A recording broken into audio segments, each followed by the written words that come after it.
Carmen Radtke. It's the second vlog review I'm doing for her because she writes such beautiful stories, and she's gifted me the opportunity to read the first book in her Genie and Ghost series, of which I believe there are 5 books, and I read the Christmassy themed book that she also gifted me to review for her.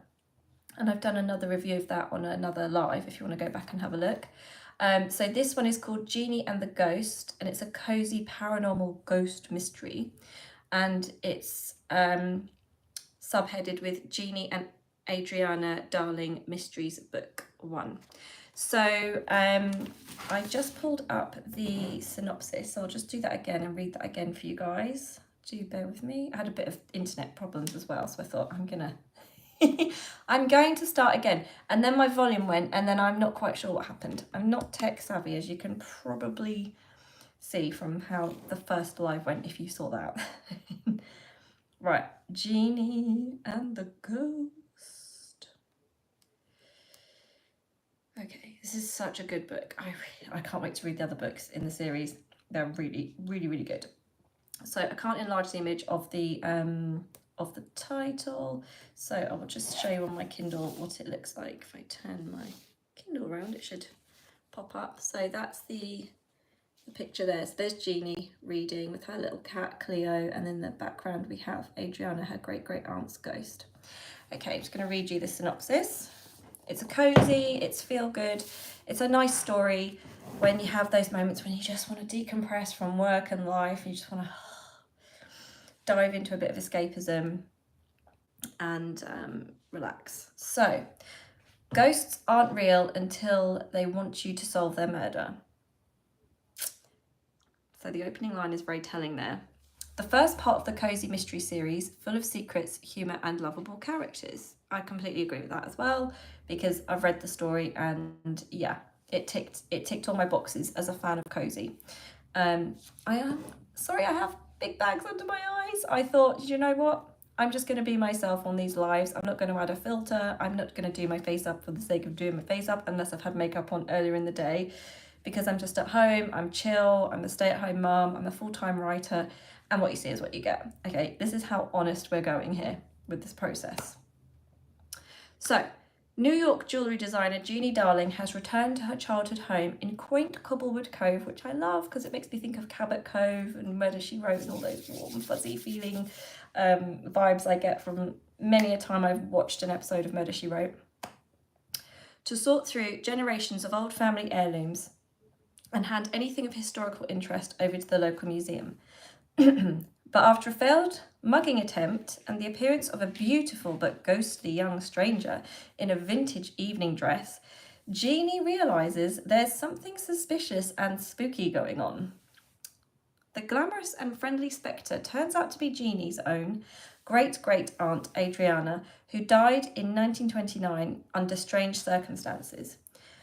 When there are more attempts on Jeannie and her home, and her main suspect dies in a suspicious accident, she decides to get to the bottom of this. Does it have anything to do with Adriana's death and reappearance?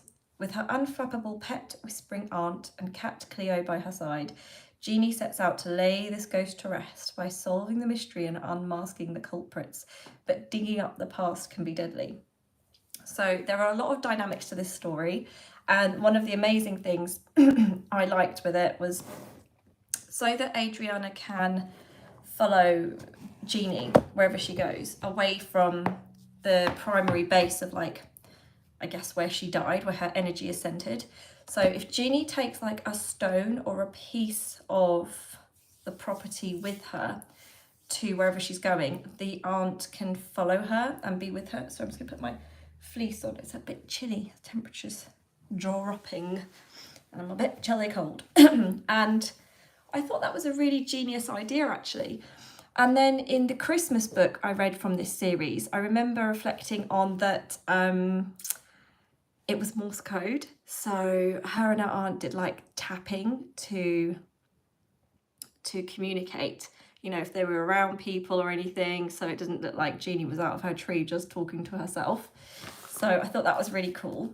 And the character list I've got here are described as follows. You have Jeannie, the jewellery designer, Adriana, her great-great-aunt, who is really enjoying her newfound freedom in an undead, semi-undead experience, I guess, because she's not fully laid to rest yet. You've got Primrose and Dahlia.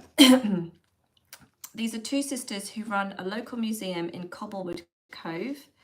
There's George, their nephew, who has got a soft spot for Amy, who's like an old butler and you know, housekeeper person. Fred, a volunteer, post-retired person who likes to volunteer at the local library and museum, so he keeps, you know, himself ticking over. You've got Daphne, who's the head librarian, so there's a real connection to museum and library in this book. There's Jolene, who is a jack of all trades, Matthew, who is head security for the museum, Jonathan, the most eligible bachelor going, Bert, who's a handyman, Lola, who's a hairdresser and the biggest town gossip, you've got to have one of those, and then you've got Hank, who's a police officer. And the pets in the story are Petey, a parrot, Fifi and Groucho, dogs with info, the smart pooches in the story, which I love. I love the cozies for the very fact that they've all got like animals in that, you know, attached to the owners, and I just love cozies. Love them. So we have got the story dynamic from this was Genie. I don't want to give any spoilers. It's really difficult when you're doing a review, I've realised, and you're like, don't let things out. So Genie finds out that she can see her dead aunt's ghost, and as depicted in the synopsis, there's a bit of a murder mystery, the big mystery being how is it she can see her aunt and the scandal behind that, and like how they venture like through that story together. And I like the family vibe of the fact that it's one of her ancestors from the 1920s being brought into modern day life, which is really beautiful, because how many of us wouldn't want to do that with our loved ones, you know, who have passed away, you know, to get them to have this amazing experience of like, look where you were on the timeline of life and look where you are now. So it's a really good story. I really enjoyed it. I will read the other books in the series, and yeah, I give it 5 stars, you know, and the last book was 5 stars. The way it's written, it's very high quality. The grammar, you can tell, well, I could tell that it's been very well edited.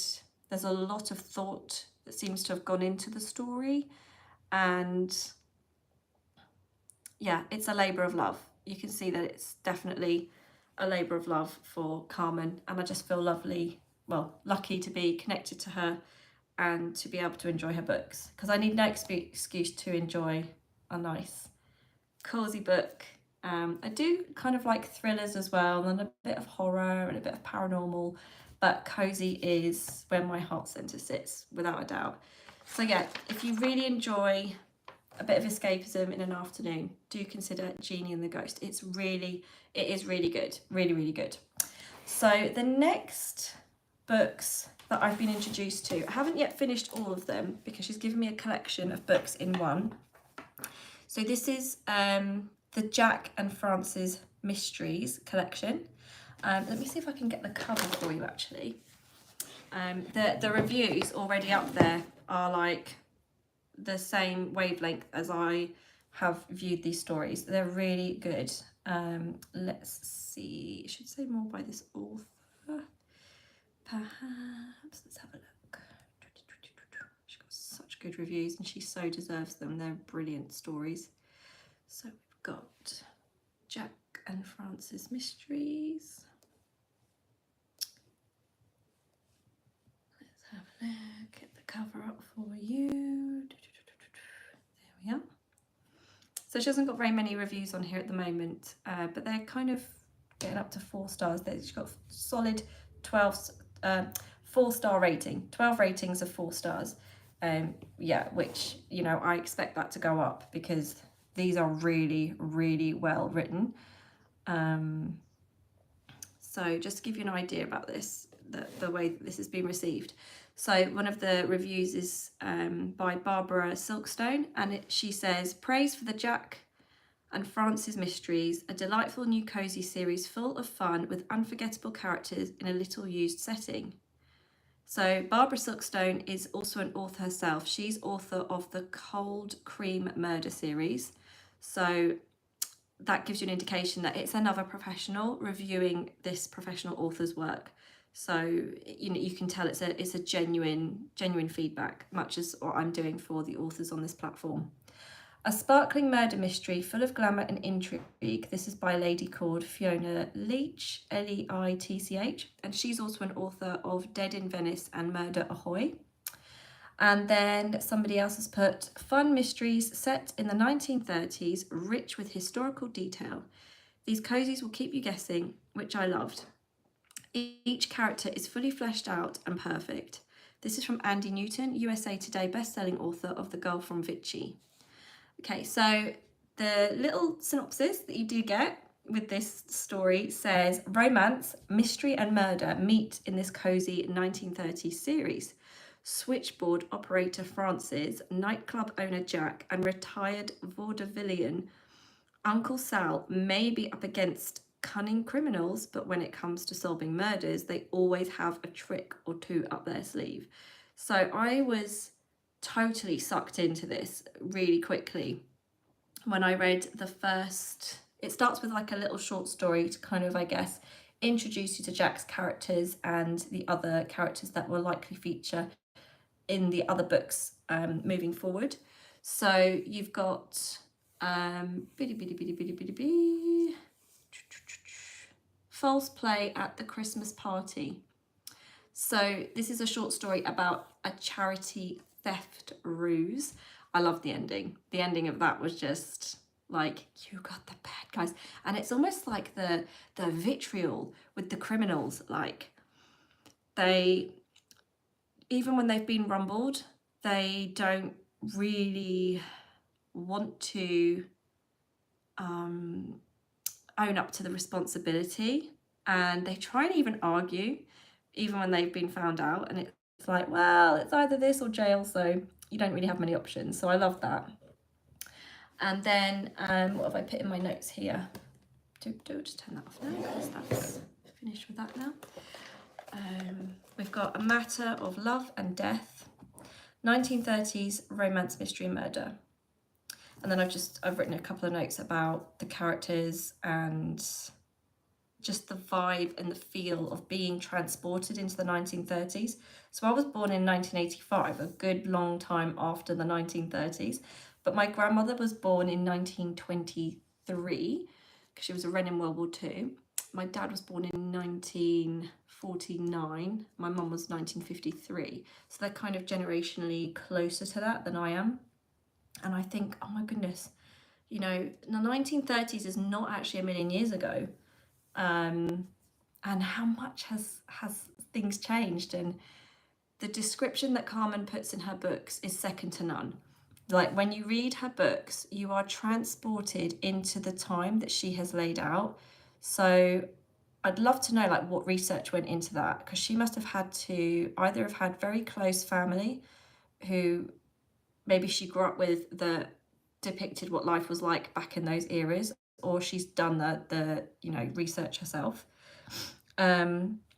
This series of books is published by a publisher called Adamantine Books, and it was published December 10th, 2020. I only noticed that because it was 2 days after my birthday, and it was the year 2020, so it kind of caught my eye. So I thought I might as well make a little mention of that she wrote this and published it during the pandemic. That's massive. That is huge. So yeah, Jack is stereotypical.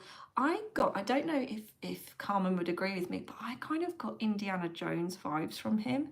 Not in the sense of really that he's wielding the whip and everything else like that, but he has this air about him, I suppose maybe stereotypical of that time when men were, how can I say this without sounding exceedingly sexist? Like when men were men.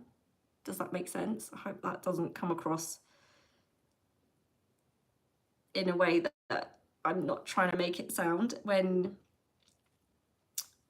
well, it was the era of like mums and women kind of stayed at home, wasn't it? Because it was only circa after World War II that women got more of a role in society, with being part of the land army, the Wrens, and were actually, they actually had to be pairs of hands during that time. So yeah, and I liked the idea behind the fact that there's a vibe of nostalgia from films I've seen that have been set in that time. So instantly I think of people like Leonardo DiCaprio and the roles that he's played. So, oh God, what is that film? Is it The Gambit or The Gambit? And I think the whole thing is in black and white. The whole film is in black and white. And it sets the scene for like this era, and you're like transported back in time through, the visual of cinema. But Carmen has the knack for doing that with books, which I appreciate is not the easiest thing to do, especially if you're writing an era that is outside of your own growing up and living space, like where you grew up and what your life experience is, and you're trying to bring into modern day life a story that is depicted of the past. So I would say that I don't genuinely read a lot of historical throwbacks in history, but I have to say that if I'm going to, my favourite era is anywhere from the 1920s to the 1940s, probably because it is my grandma and granddad's era, and everyone had fascinating stories back then. When your grandparents talked about life, like you just sit in and you're just like pulled into that. So yeah, I would say if you like mysteries and old school, like being, transported almost like back in time, back to a time when life was a lot different to it is now. They didn't have mobile phones.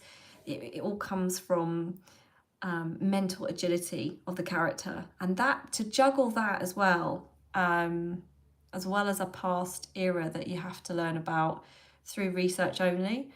I mean, I take my hat off to Carmen, because that is genius. That to me is genius. I don't think I could. I don't know. I think with enough research, I probably could write a book based in the 1930s and 1920s, 1940s.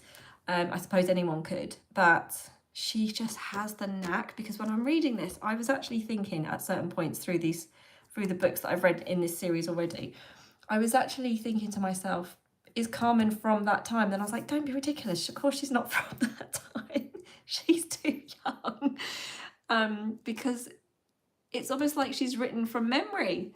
The way she's written it, it's amazing. It's absolutely amazing. And like I said, I take my hat off to her and any authors who do era hopping, where you can write modern day and then you can write historical stories, fiction stories based on how the lives and times of the people were back then.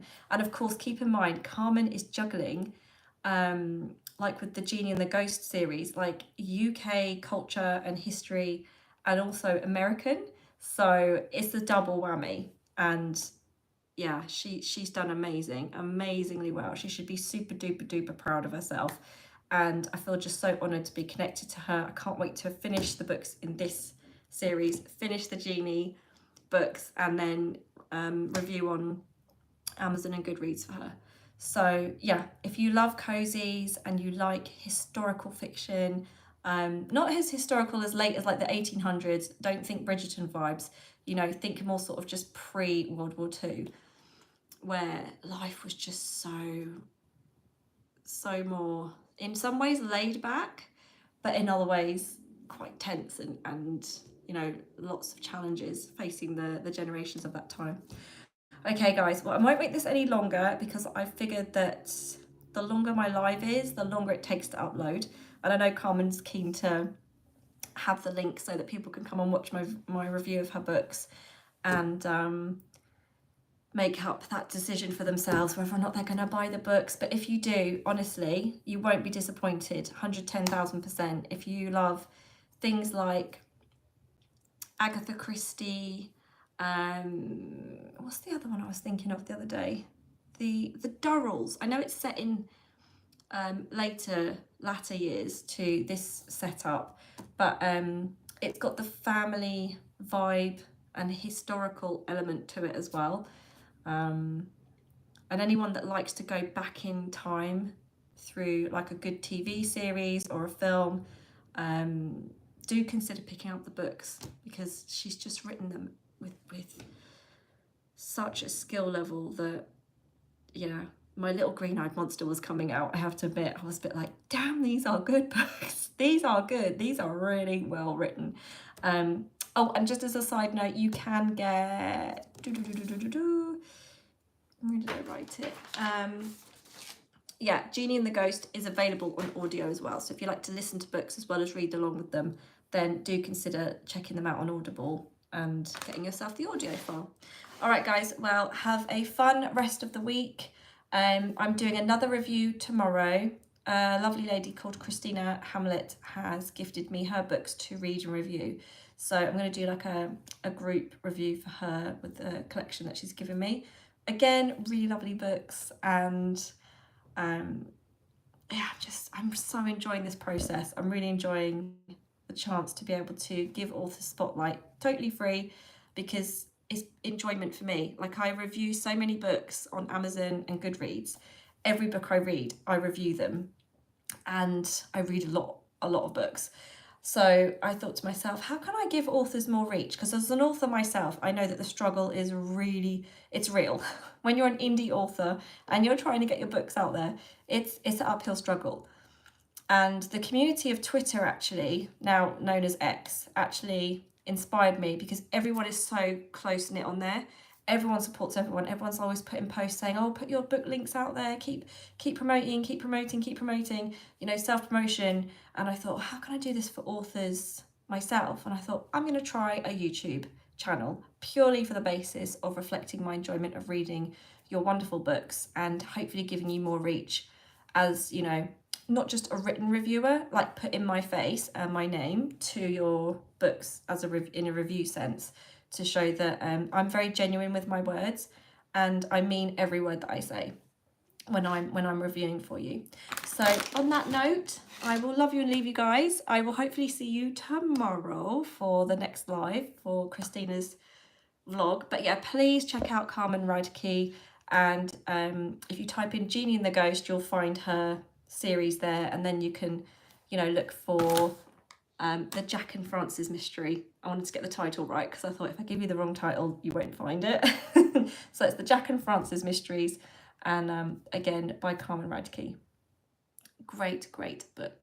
Great books. Love them. All right, guys. Well, thank you for sitting and listening to my review. If you would like a reader review, just let me know. Email me, Emma Bruce Author, YT for YouTube, shorthand, @gmail.com. Just put in either the date in the subject box, or the title of your book. So, or just put book review, because then it'll catch my eye, because I don't want to accidentally filter you out as spam or anything.